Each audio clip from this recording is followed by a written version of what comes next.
नमस्कार हजुरहरूलाई ओ my God जिन्दगीमा म स्वागत गर्न चाहन्छु र आजको एडिसनमा हामी ब्युटी पेजेन्टलाई लिएर केही कुराकानी गर्न गइरहेको छौँ र आज मसँग हुनुहुन्छ CEO founder of Sikkim fashion diva miss Nisha Subba र उहाँ मिस भारत पनि हुनुहुन्छ 2020 टु 2021 को अनि उहाँ मिस एसिया हुनुहुन्छ 2021 को र आजको एडिसनमा हामी ब्युटी पेजेन्ट बारे ग्ल्यामर बारे अनि उहाँबारे केही कुराकानी गर्नेछौँ र बिफोर द्याट हाम्रो स्पोन्सर्सहरू हुनुहुन्छ This episode is brought to you by Adya Yakun Syrup, India's first producers of Yakun Syrup from our very own state, Sikkim. Yakun Syrup ले हजुरहरुको blood sugar, gut health अनि heart health manage गर्नुमा help गर्छ.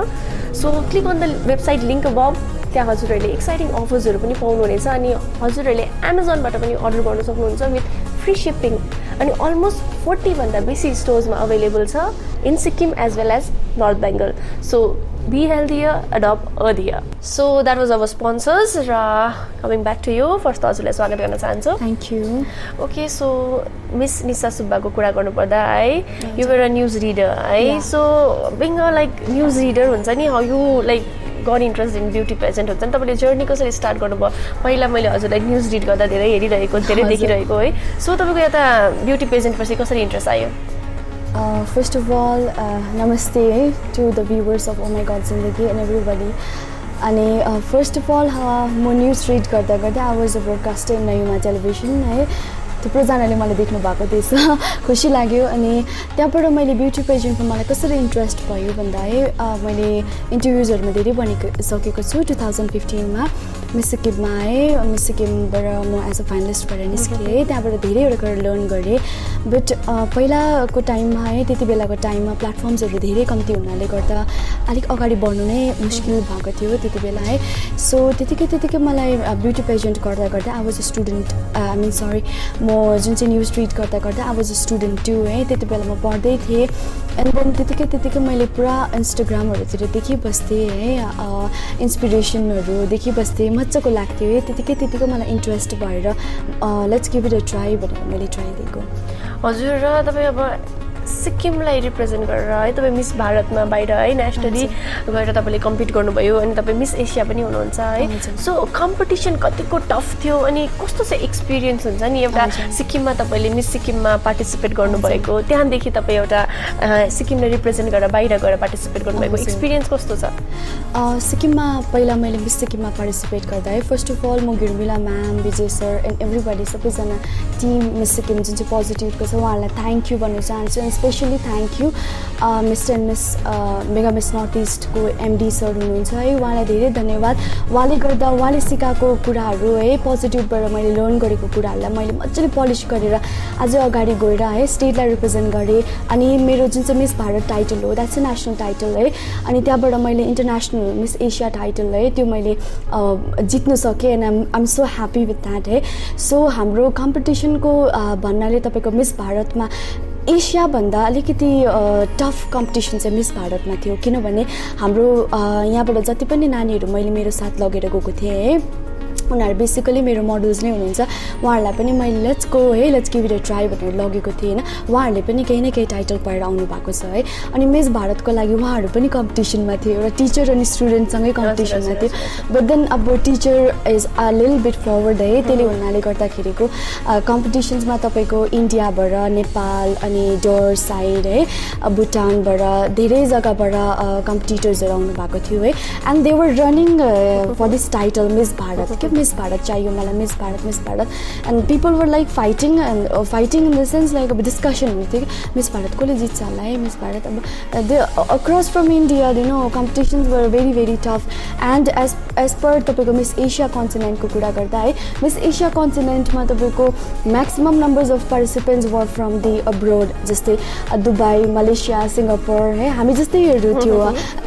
सानो सानो नानीहरू हुन्छ नि हामी जस्तै एजको है हामीभन्दा ठुलोहरू मिसेस क्याटेगोरीमा किनभने उहाँहरूको क्याटेगोराइज गरेको छ कि मिस्टर मिस टिम मिसेस है उहाँहरूको सोमा सो त्यही अनुसारले तपाईँको त्यसरी नै छुटेको थियो होइन कम्पिटिसन्स त एसियामा पनि टफै थियो हजुर र हजुर सिक्किम फ्यासन डिभाको सिइओ पनि हुनुहुन्छ फाउन्डर पनि हुनुहुन्छ है सो तपाईँले कहिले स्टार्ट गर्नुभयो सिक्किम फ्यासन डिभा अनि यसको प्लान्स मोटिभहरू चाहिँ के छ सिक्किम फेसन डिभा मैले कहिले स्टार्ट गरेको भन्दा 2020 को जुनमा स्टार्ट गरेको है मेरो कम्पिटिसन चाहिँ जुनदेखि स्टार्ट भएको बट देन मैले यो अर्गनाइजेसन फर्म गरेको अप्रिलमा हो है सो मैले किन स्टार्ट गरेँ भन्दाखेरिको अब एन्टरप्रेनर्सहरू मैले धेरै देखेँ गान्तोकमा जुनबाट चाहिँ म इन्सपायर भएँ है अरे हामीले पनि गर्नु सक्छ होला कतै हामीले पनि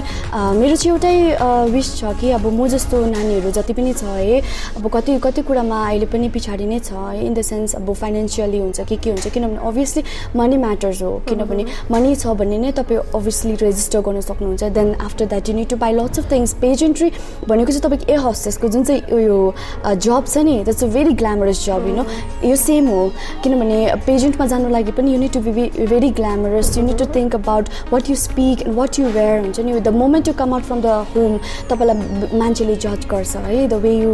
गेट ड्रेस्ड अप तपाईँ अब पार्टीमा जानुहुन्छ भने there are different kind of dresses तपाईँहरू बर्थडेमा जानुहुन्छ भने there are different kind of त्यो सबै सोच्नुपर्छ पेजेन्ट्री एन्ड द अर्गनाइजेसन मैले पुरा सोचेँ एन्ड देन मैले मेरो प्लान तपाईँको जुन चाहिँ म कलेजमा फर्स्ट इयरमा थिएँ त्यति बेलादेखिको नै मलाई इच्छा थियो I want to live it like a boss you know 25 years ओल्डमा म I want to be like a boss and म मेरो थ्रुबाट म नानीहरूलाई यस्तो यस्तो अपर्च्युनिटी लिएर दिन्छु कि they are ready to grab किनभने हाम्रो सिक्किममा तपाईँले हेर्नै भएको छ है यङ्स्टर्सहरू they are really interested in modelling photography fashion है सो त्यसले गर्दा नै मैले मेमा स्टार्ट गरेको एन्ड देन त्यसरी जाँदा जाँदै आई हेभ एडप्ट है सबैजना हाम्रो टिम मेम्बर्सहरू दे आर भेरी भने नि मैले गोल्डन हार्ट्सको छ भने दे आर भेरी सपोर्टिभ है photographers cinematographers and everybody and हजुर त्यसरी स्टार्ट गरेँ अनि हजुर त्यति नै छ ओके सो सिक्किममा स्कोपको कुरा गर्नुपर्दा अहिले हामी धेरै देख्छौँ कि Miss Sikkim Mrs Sikkim Miss team भइरहेको छ धेरै प्रकारको यो पेजेन्ट्रीहरू भइरहेको छ है सो स्कोप कतिको छ हुन्छ नि हामी यो फिल्डमा हेर्नुपर्दा एक्चुली यो फिल्डमा हेर्नुपर्दा बिङ भेरी अनेस्ट है गान्तोकमा सिक्किममा मलाई त्यस्तो स्कोप छ जस्तो लागेन किन भन्दाखेरिको अभियसली सपोर्ट गर्ने मान्छेहरू धेरै छ तर यसलाई हामीले करियर बनाएर लान्छु भनेर सोच्नु सक्दैन किनभने यहाँनिर हाम्रो इन्फ्रास्ट्रक्चर छैन है धेरैवटा कुरा मिसिङ छ फिल्म इन्डस्ट्री अनि मोडलिङ सेक्टरमा धेरैवटा कमी छ है सो अनि म अब फ्युचर जेनेरेसन्समा म यही अब हाम्रो गभर्मेन्टबाट चाहिँ यही नै अब एक्सपेक्ट गर्छु कि उहाँहरूले हाम्रो लागि फिल्म इन्डस्ट्रीको लागि है फिल्मपट्टि फेसनपट्टि सबैपट्टि चाहिँ हामीलाई हेरेर चाहिँ है केही दियोस् सो द्याट हामी पनि यसरी नै नानीहरूलाई ट्रेन गरेर बाहिर लगेर आफ्नो स्टेटलाई रिप्रेजेन्ट गरेर ल्याउन सक्छु भनेर चाहिँ त्यो चाहिँ मेरो इच्छा छ सो हजुरको फ्युचर प्लान्स चाहिँ के छ यो फिल्डमा अब हजुरले त 2टा टाइटल ब्याक गरिसक्नुभयो है सो अझै फर्दर हजुरको प्लान्सहरू के छ फर्दर मेरो प्लान भन्नाले अब मेरो अर्गनाइजेसनमा अक्रस 50 मोडल्सहरू अहिले पनि हामीसँग जुडिरहेको छ है they are searching for the opportunity अनि अहिले मैले एउटा mister and miss India continent सिक्किममा that's a registered title from Mumbai production अनि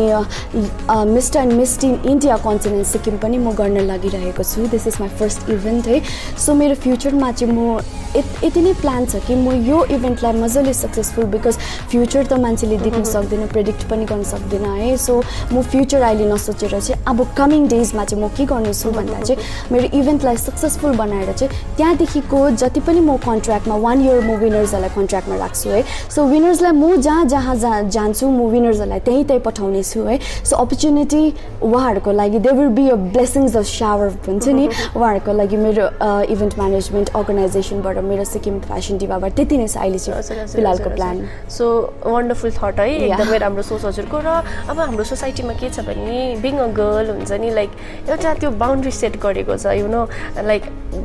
वी आर लिमिटेड भन्ने क्या अनि अब यो पेजेन्ट्री फिल्डमा गइसकेपछि त फेरि एउटा मान्छेको जुन जजमेन्टल एउटा स्टिगमै छ कि like this is not good or like यो फिल्डमा यस्तो हुन्छ त्यो फिल्डमा त्यस्तो हुन्छ भन्ने है so but you guys are proving हुन्छ नि तपाईँहरूले प्रुभ गर्नुहुँदैछ कि नो हामी यसमा पनि गर्नु सक्छौँ है यसमा पनि स्कोप छ हामीले गर्नु पनि सक्छौँ आउँदो जेनेरेसनहरूलाई तपाईँहरूले अझै सपोर्ट पनि गर्नुहुँदैछ है सो तपाईँको लागि चाहिँ हुन्छ नि तपाईँको passion this was your passion right so तपाईँलाई फलो गर्ने कतिको साह्रो पऱ्यो कतिको हर्डल्सहरू आयो कतिको डिफिकल्टिजहरू आयो अनि हजुरले कसरी ओभरकम गरेर तपाईँ यहाँसम्म पुग्नुभयो फर्स्ट अफ अल त मान्छेको स्ट्रगल भनेपछि नै डिस्करेजमेन्ट हो है जब मान्छे काहीँ कुनै कम्पिटिसनमा हामी एउटा मान्छे भएर चाहिँ हाम्रो मन not only single person but एभ्रिबडीको थट चाहिँ के छ भन्दा पहिलातिर कस्तो थियो भन्दाखेरिको चाहिँ अब म हारेँ अनि म अब के गर्नु सक्दिनँ रहेछु भन्ने त्यो थट मेरोमा पनि आएको थियो एक समयमा है। म अब मान्छेको छेउमा हेर मलाई कस्तो भयो, म जितिनँ पनि, म सब टाइटल पनि जित्नु पाइनँ। एन्ड देन त्यो भएर मेरो फ्यामिलीबाट पनि मलाई पुरा डिस्करेजमेन्ट भएको थियो त्यति बेला। आमाले अब तँ सक्दैनस् नगर, प्लिज स्टडी स्टडी स्टडी त्यस्तो खालको मात्रै थियो है। एन्ड देन त्यसको पछाडि मैले अब गर्दै गर्दै आफ्नै काम गर्दै गर्दै आई वाज स्टडिङ है। पढ्दा मैले पुरा सोचेँ होइन मलाई एकखेप इच्छा लागेको कुरा चाहिँ म गर्छु एन्ड नि हाउ म गर्छु भनेर। अनि तपाईँको बााउन्ड्री सेट गरेकोमा है म यति साह्रो लकी छु है। यस्तो सिक्किम हाम्रो सिक्किम भन्ने मलाई बाहिरदेखि आउँदाखेरिको मेरो सिक्किमभित्र पस्दाखेरिको यति साह्रो ढुक्कै लागेर आउँछ कि यहाँ दो सोसाइटीमा थट्सहरू अहिले पनि त्यस्तै खालको कतिवटाको हुन्छ है। तर अब हाम्रो पेरेन्ट्सहरूले अहिले तपाईँले देख्नुहुन्छ एउटा पेजेन्ट आयो भने त्यो पेजेन्टमा टप 50 जस्तो कन्टेस्टेन्ट्सहरूले पनि पार्टिसिपेट गरेको हुन्छ है। सो त्यो चाहिँ हाम्रो अलिकति जेनेरेसन्स चेन्ज भएर अनि मानिसहरूको थट चेन्ज भएर हुँदैछ। पेरेन्ट्सहरूले अहिले सपोर्ट गर्नु लागिरहेको छ हो नानीहरूलाई। अन्त र पनि त्यो बााउन्ड्री सेट गरेको छ। एन्ड म एउटा मेसेज भन्न चाहन्छु है, woman has to be limitless हो। किनभने वुमन भन्दामै वुमनको एउटा एसेन्स अफ लाइफ चाहिँ के हो भन्दाखेरिको चाहिँ she can give birth where no one else can, that is the essence of a woman है। त्यो चाहिँ हाम्रो सुस्मिता सेन म्यामले भन्नुभएको थियो जस्तो लाग्यो है। सो अब उहाँलाई म पुरा फलो गरिबस्छु है। अनि त्यो हुनाले कारणले गर्दाखेरिको चाहिँ हाम्रो पेरेन्ट्सहरू पनि त्यस्तो हुनुहुँदैन अहिले है। अहिले अब हुनु त अब पहिल्यै जेनेरेसनकै मान्छे हो बट यङ जेनेरेसनले फलो अप गरेरखेरिको चाहिँ उहाँहरूको थट पनि धेरै चेन्ज भएको छ है। ओके, सो तपाईँ अब यो फिल्डमा हुनुहुन्छ है। अनि अघि तपाईँले भन्नुभयो तपाईँको फर्ममा पनि अलमोस्ट 50 जना जस्तो मोडल्सहरू हुनुहुन्छ भनेर है। अनि हाम्रो सिक्किममा पनि there are so many people like who are interested in this pageantry field है। सो उहाँहरूलाई के मेसेज दिन चाहनुहुन्छ तपाईँ जाँदै म यति मेसेज दिन चाहन्छु। मेसेज भन्दा पनि मलाई एउटा कुरा सेयर गर्नु मन थियो तपाईँहरूसँग है। के भन्दाखेरिको चाहिँ एभ्री डे हाम्रोमा कल्सहरू आइबस्छ है। हामी मान्छेहरूसँग बोलिबस्छ, पार्टिसिपेन्ट्सहरूसँग बोलिबस्छ, इन्क्वायरी आइबस्छ है। मैले I don't want to point out on anybody है because everybody needs to be very positive है। किनभने फर्स्ट जसले पनि स्टार्टअप गर्दाखेरिको अभियसली मेरो फर्स्ट इभेन्ट हो, मेरोबाट पनि कतिवटा मिस्टेकहरू हुन्ला है, त्यो त हुन्छ होला होइन। तर अब मैले मेरो कन्टेस्टेन्ट्सहरूकोबाट है रिसेन्ट अब जतिवटा पेजेन्ट भएको छ है, पेजेन्टहरूमा पार्टिसिपेट गर्दा मैले सुने म्याम हाम्रोबाट त यस्तो बेसी अब मेरो यति बेसी खर्च भयो अनि केही पाएन पनि होइन। सो डिस्करेज भयो म, यस्तो भयो यस्तो पार्सियलिटी भयो यस्तो यो भन्ने मैले सिन्स मैले पेजेन्टमा पार्टिसिपेट गरेकोदेखि लिएर अहिलेसम्म पनि यही कुरा सुनिरहेको छु है। पार्सियलिटी भयो अभियसली अब त्यस्तो भन्छ किनभने आफूलाई आफू बेस्ट हुन्छ, आफ्नो म पनि मेरो लागि बेस्ट नै हो है, सबै आफ्नो लागि बेस्ट हुन्छ। बट देन नयाँ अब जतिले पनि पेजेन्टहरू गर्नुहुन्छ है उहाँहरूलाई चाहिँ म एउटा यति नै रिक्वेस्ट गर्न चाहन्छु है। म पनि एउटा मिडल क्लास फ्यामिलीबाट बिलङ गर्छु है। मिडल क्लास फ्यामिलीको जति पनि नानीहरू छ है उहाँहरू धेरै ट्यालेन्टेड हुनुहुन्छ। मिडल क्लास फ्यामिलीबाट जति पनि नानीहरू इन्ट्रेस्टेड हुनुहुन्छ है उहाँहरूलाई म अहिले जति पनि प्लेटफर्म्सहरू क्रिएट गर्ने उहाँहरूलाई म यति मात्रै सानो मेसेज दिन चाहन्छु है। उहाँहरूको कतिको क्यालिबर छ है, उहाँहरूको पेरेन्ट्सले कतिको इन्भेस्ट गर्नुसक्छ त्यतिको मात्रै तपाईँले अपर्च्युनिटी बनाइदिनुहोस्। अलिक बेसीको बनाइदिनु भयो भने चाहिँ तपाईँको नेसनल इन्टरनेसनलमा जाँदाखेरिको चाहिँ हाम्रो government is always there for us है, सपोर्ट गर्न लागि अलवेज रेडी हुनुहुन्छ। सो तपाईँले जब उहाँहरूलाई एउटा कदम उठाउनुहुन्छ फर्स्ट स्टेप उहाँहरूको इन्टु मोडलिङ हुँदाखेरिको चाहिँ अलिकति लिमिटेड उनीहरूको अमाउन्ट जानुपर्ने हिसाबले नै तपाईँले गरिदिनुहोस्। किनभने हाम्रो गान्तोकमा त स्पोन्सरसिपहरू पनि पाउँछ है। सो त्यही मात्रै भन्नु चाहन्छु म last message. Thank you so much भन्न चाहन्छु है। अनि हजुरलाई अल द बेस्ट भन्न चाहन्छु हजुरको इभेन्टको लागि पनि है अनि अपकमिङ फ्युचरको लागि पनि। र हजुर उहाँ हुनुहुन्थ्यो मिस निशा सुब्बा र आउँदो दिनहरूमा हामी हजुरहरूको सामु यसरी नै हाम्रो महान प्रतिभाशाली आर्टिस्टहरूसँग भेटेर नै छौँ। हेर्दै गर्नुहोस् ओ माई गड जिन्दगी। अनि हजुरहरूलाई आजको एपिसोड कस्तो लाग्छ कमेन्ट सेक्सनमा कमेन्ट गर्न नबिर्सिनुहोस् होला। थ्याङ्क यू सो मच अनि थ्याङ्क यू हजुरलाई। Thank you.